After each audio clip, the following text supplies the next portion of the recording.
என் அன்பு குழந்தையே, தேவையில்லாமல் உன்னை வருத்தி கொள்ளாதே.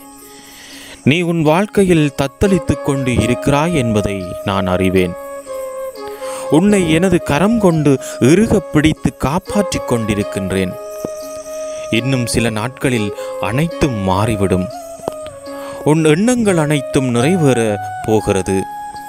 யாரும் இல்லையே, எல்லாம் தவறாக நடக்கிறதே, என்ன செய்வது என்று நினைக்காதே. உன் அப்பா நான் இருக்கின்றேன். நிதானமாக யோசித்து செயற்படு. அவசரப்படாமல் பொறுமையாக இரு. உன்னை விட்டு யார் விலகினாலும் அதை நினைத்து கவலைப்படாதே. எல்லாம் நன்மைக்கே என்று எடுத்துக்கொள்.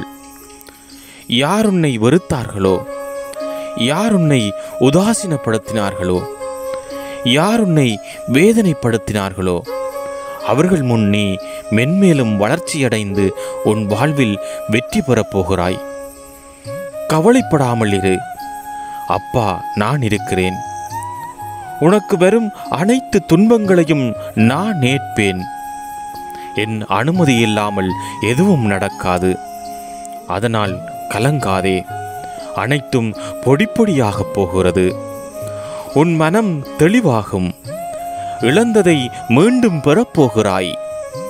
என் செல்ல பிள்ளையான உனக்கு குறைகள் ஏற்படாமல் பாதுகாப்பேன். உனது வாழ்க்கை வண்ணமயமாகப் போகிறது. இது உன் அப்பாவின் சத்திய வாக்காகும்.